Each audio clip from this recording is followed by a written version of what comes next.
Hello, my holy brothers and sisters. Before we go any further, we acknowledge the tragedy that just happened in Nova Scotia, Canada.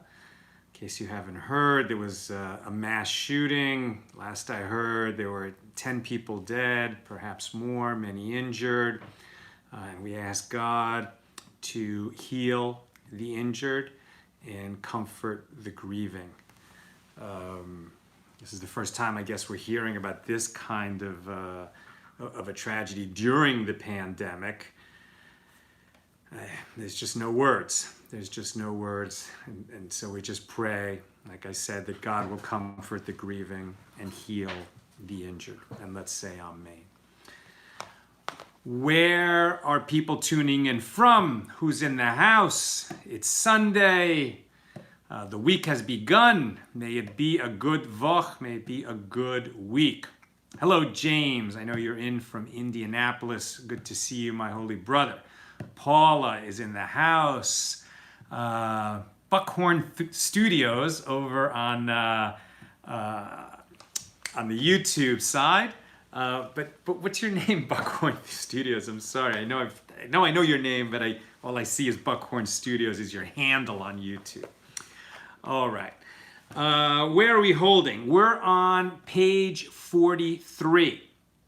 Page 43 of Tractate Shabbos, second tractate of the Talmud. We're in chapter 3, and we are discussing the 6th Mishnah. Here in this chapter 3, we've basically been talking about some of the rules of cooking, the prohibition of cooking on Shabbos, the permission to cook on Yom Tov, on holidays, and the rules of insulating things. Lynn, that's right, Lynn Job, good to see you over there on YouTube. And good to see you, Carol from Cleveland and Lucia from Lake Balboa. So we've been talking basically about cooking and about insulating, but here in this 6th Mishnah, the Mishnah is digressing a little bit. All the time, the Gemara, right, the commentary on the Mishnah, the Gemara is more commonly known as the Talmud. The Gemara often digresses almost immediately after a Mishnah, but the Mishnah tends to stay on topic. Here the Mishnah digresses a little bit, and we're going to talk we're going to go back to talk a little bit about the Shabbos lamp and this idea that if your Shabbos lamp drips, like there's oil in the lamp, and so maybe some oil drips along the wick. So a person might be tempted to put a vessel under the Shabbos lamp to catch this oil that was set aside to be used in the Shabbos lamp, right, as the oil, the fuel for the light that is going to allow us to enjoy Shabbos by giving us light during Shabbos. And so if some of that oil drips out of the lamp, you might think that you could catch that oil and put it back in the lamp. No, you cannot. And this is going to be part of a more general principle, which is a complicated one, and we need to, let's say, start to understand it. We're not going to grasp it all in one of our sessions here at AT Daily, but we want to start to understand the concept of Muktzeh, okay? Muktzeh. So Muktzeh means set aside or prepared. What does that mean? So there's going to be, I should have turned on the do not disturb, pardon me. So something that we're going to be able to use on Shabbos, something that's typically allowed for us to use on Shabbos, so then it's prepared for Shabbos. It's set aside for Shabbos, meaning that something that most people understand can be used, it's permitted to be used, so it will be used, so it's prepared for Shabbos, right? A book is prepared for Shabbos because you can read on Shabbos. A pen has no use on Shabbos because it's prohibited to write. And so our rabbis created a body of law called Muktzeh, which says that this thing that you're not allowed to use on Shabbos, a hammer, a pen, a saw, a chainsaw, right? There's no use for a chainsaw on Shabbos. So since it has no permitted use, we don't even touch it. We don't even touch it. Now this was initially enacted early in the Second Temple period, at the beginning of the Second Temple period, when the people were returning from the Babylonian exile after the destruction of the First Temple. And there was a small community that had been allowed to remain in Israel, but it's like all the leadership had been exiled to Babylonia. So the small community that was left, it's like they didn't have rabbis there. They strayed. They didn't quite understand a lot of the laws and how they were supposed to follow them. So when the leadership started to return at the beginning of the Second Temple period, and particularly Nehemiah, he saw that people didn't get it, right? It's like they weren't spending money on Shabbos, but they were moving the wine press around, they were bartering objects, they were doing all kinds of activities that were either prohibited on Shabbos or that really detracted from the sanctity and the enjoyment of Shabbos. And so Nehemiah passed a whole bunch of laws around this idea that, look, Shabbos is special, and we got to help you. We're going to help the people. It's not that we're going to pound them with restrictions.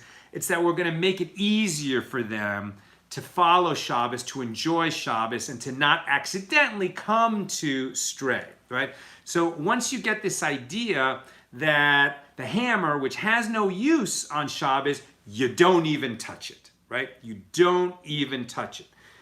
There's going to be exceptions. You can't touch the hammer, but what if somebody left the hammer on the dinner table, right? So you can't touch the hammer in order, because there's no permitted use of the hammer. But if you need the place of the hammer, right? You need the place of the hammer because people got to eat there.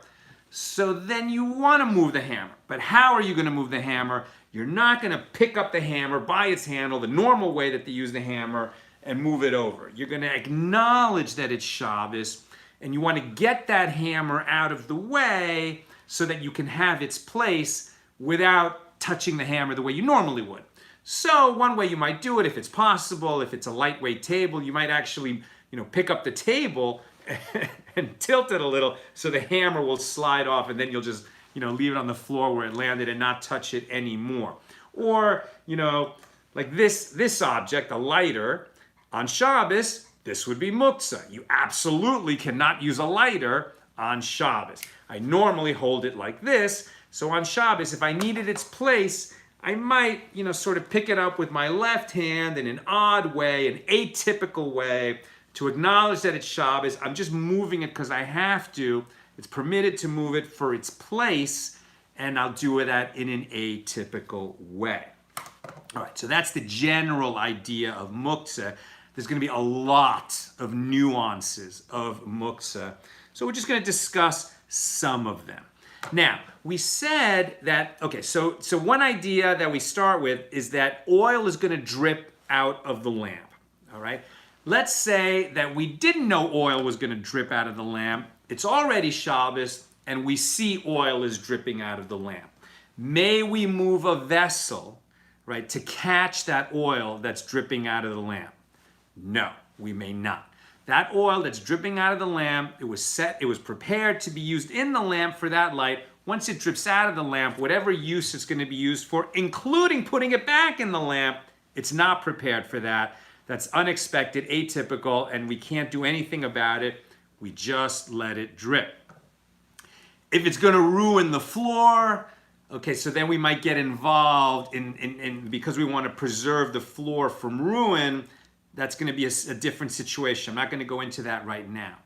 But what if the oil that's dripping out of the lamp is dripping from the lit wick, it's not burning, and it's dropping sparks? Okay, so now we have a problem, right? Now we have a dangerous situation. Our sages acknowledge that we need to be able to let people catch those sparks, which are dangerous. Why? Because in that dangerous situation, a person might freak out and say, oh my God, I don't want to create a hazard here. And because he might therefore come to extinguish the lamp, right? That's a Torah prohibition. Above all, we don't want to violate Torah prohibitions. Muktzeh, right? Not moving, not touching if possible, objects that have no permitted use on Shabbos, that's a rabbinic prohibition, right? And we always rather, if necessary, rather change or circumvent or deal with a rabbinic prohibition rather than come to violate a biblical prohibition. So since we don't want the person to be so afraid of harm and danger that he might come to extinguish the lamp, so then we're going to allow him to put that vessel under it.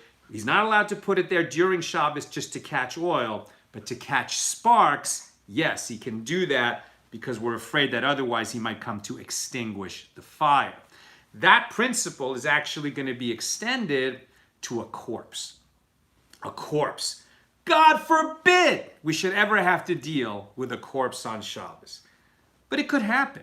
And as a matter of fact, these days, this is like becoming a big problem. I was reading an article today that because of the pandemic, people are dying. They're dying in their homes, and then, you got to deal with the corpse, okay? So we're not going to go into all the rules of how to deal with the corpse and Jewish burial, etc. That's outside the scope of today. But if we're in a situation where in the home there is a corpse and it's Shabbos, okay, so let's look at some situations here. The corpse is not, you cannot move a corpse on Shabbos, right? The corpse has no use on Shabbos. It's a horrible way to describe it, but there's nothing you can do with a corpse on Shabbos, so you can't touch or move the corpse on Shabbos. It is absolutely muktzeh. You can't move the corpse. But what if the person died? And we discussed this, right? This actually came up because this situation came up when King David died. He died on Shabbos, and he died outside, right? So let's say somebody dies in the garden, God forbid. Now there's a corpse, there's a body in the garden. It's in the sun, right? We're very concerned that corpse is in the sun. We don't want it to lie in the sun. First of all, it could be disrespecting the dead. The body could come to, rot faster and create odor and create all kinds of problems, right? So we'd rather not have a body lying in the sun. But we can't move the body into the shade because it's muktzeh. So what do? One thing that's interesting is you could put a loaf of bread or a baby, neither of which is muktzeh, right? Because both are permitted. They have permitted use on Shabbat. The baby's a baby. And the loaf of bread, of course, any kind of prepared food. Unprepared food, by the way, raw food, raw meat, that's muktzeh, because you can't cook it on Shabbos, so you can't even touch it or move it, right? If you have raw meat, it's in the fridge, you leave it there, you don't touch it, right? Okay, but so the baby or the loaf of bread, you could put it on top of the corpse, and now the corpse would actually function as a vessel to move the permitted object into the shade. You want to move the bread into the shade, or you want to move the baby into the shade. If it happens to be sitting on a corpse, now you can lift the corpse and move it over. What if you don't have a loaf or a baby?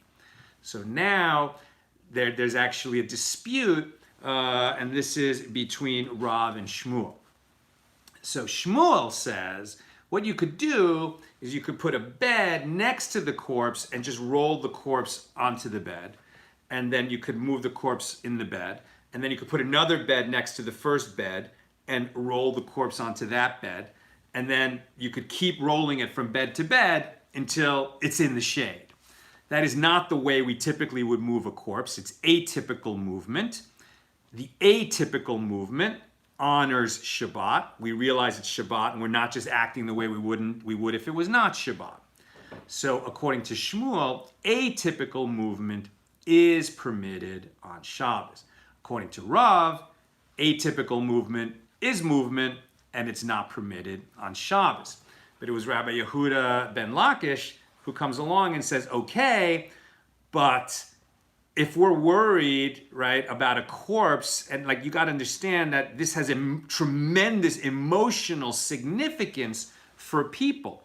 And what if we're in a situation where there's a fire in that garden, right? There's a fire nearby, and we're afraid that fire is going to come to burn the corpse, right? And in some way damage the corpse, or, dishonor the dead, right? What we don't want is that the mourner, the person attached, who loves unfortunately this person who died on Shabbos, that he's going to put out the fire in order to preserve the corpse. Better that we should allow an atypical form of movement. And so that is what we do. Okay. Let me just consult my notes here. So we permit atypical movement. What if we have a situation of a leak in the roof, right? Now, this water that's leaking in through the roof, was it prepared for Shabbos, right? What? We have to get our head around that. Was it prepared for Shabbos? If it's just water that is leaking through the roof and causing a problem, and it's just going to fall on the floor, and that's a problem, so then we can't move a vessel to catch the water because that water wasn't prepared for Shabbos.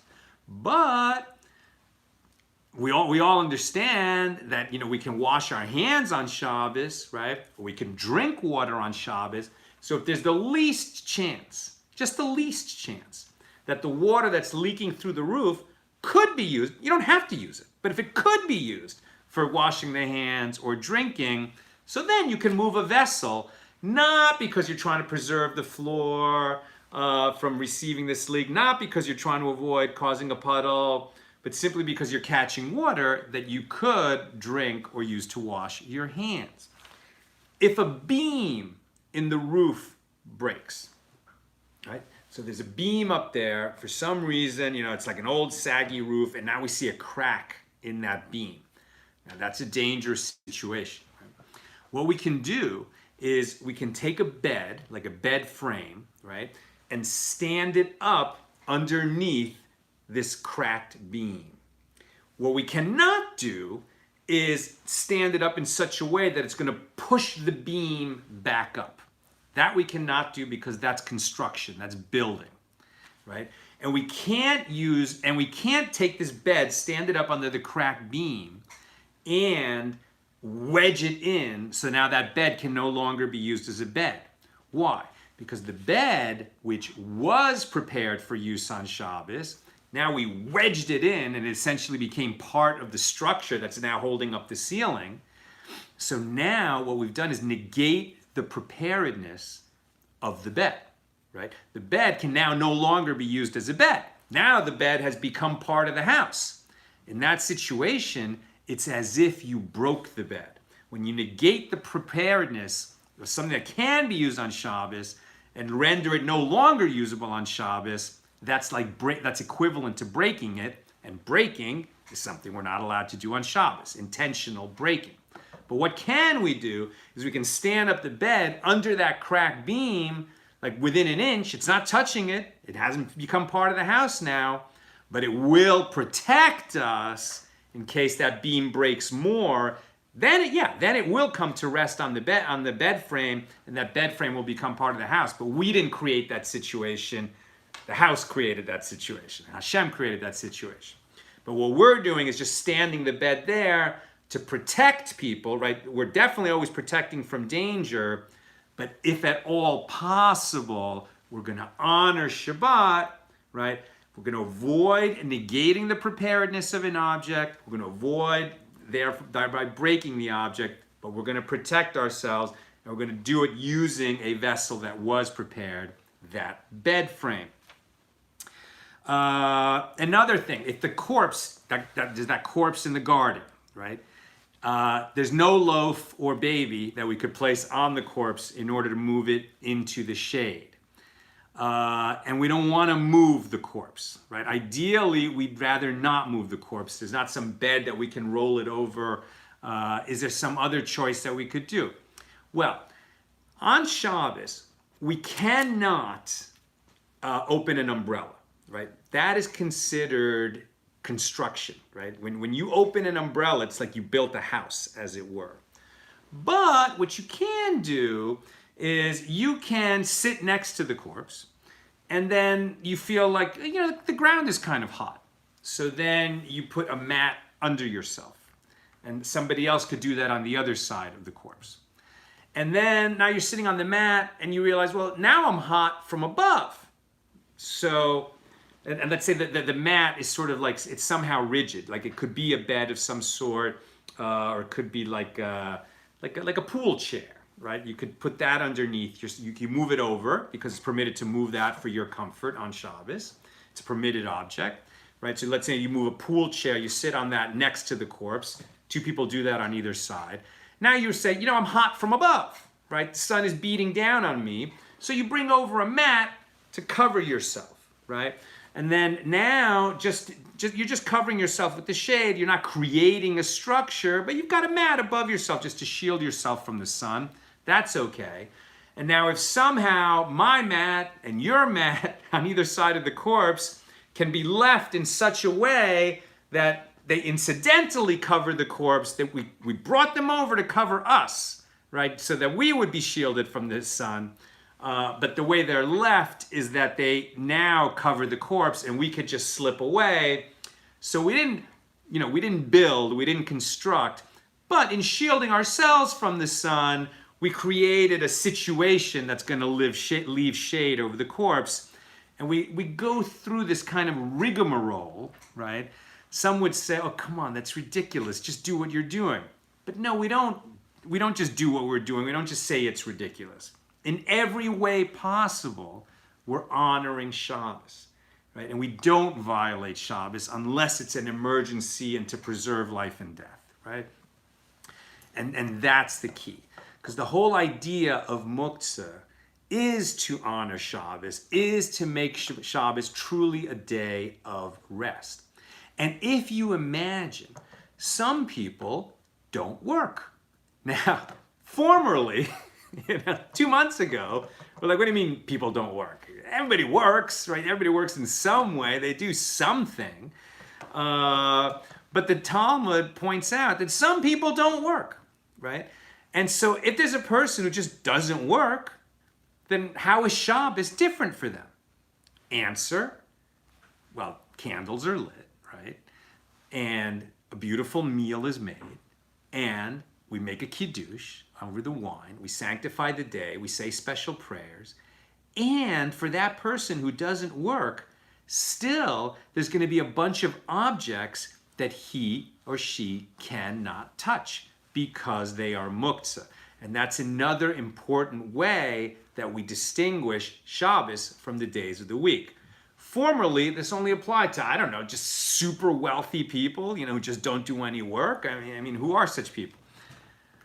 But now that we've all, against our will, been idled in so many ways, they're not all. I mean, some people, bless them, are still doing their jobs, essential jobs, especially doctors, nurses, truck drivers. I mean, so many people who are still working, and we honor and thank them. But now there's an incredible number of people who never expected to be not working all week. And for them, what a beautiful thing that we can still distinguish Shabbos from the week, because there's all these objects that cannot be touched or moved. And that is the principle of Muktzeh. Those are the ideas that I wanted to cover today. So let me just look at the comments and see if there's any questions. Let me know if something is unclear, or do you have a comment, and I will try to address it. Let's see. What are people saying? Nancy Jones, that's a new name. Nancy Jones from St. Louis, Missouri says, not Jewish, but I love learning about the Jewish perspective. I never knew that Torah, Talmud, touched every aspect of everyday life. Interesting. And Lynn says, wasn't there a Talmud story that King David died on a sunny staircase on Shabbos, not on Shavuos? Exactly. We mentioned that a little earlier today. King David died on Shabbos, and they had exactly this problem of what to do with his body during Shabbos to get it out of the sun. Leona says, hello friends, it's a starry night here in southern Illinois. I mean, is this happening to everybody? I can tell you for sure in LA, there are more stars visible at night than there usually are, since traffic has been so decreased. What is this? Ahmad Chowdhury says, I sent a Christian this verse. O Mary, indeed God has chosen you, purified you, and exalted you above all the women of the world. I'm not sure what this has to do with what we're talking about today. Okay.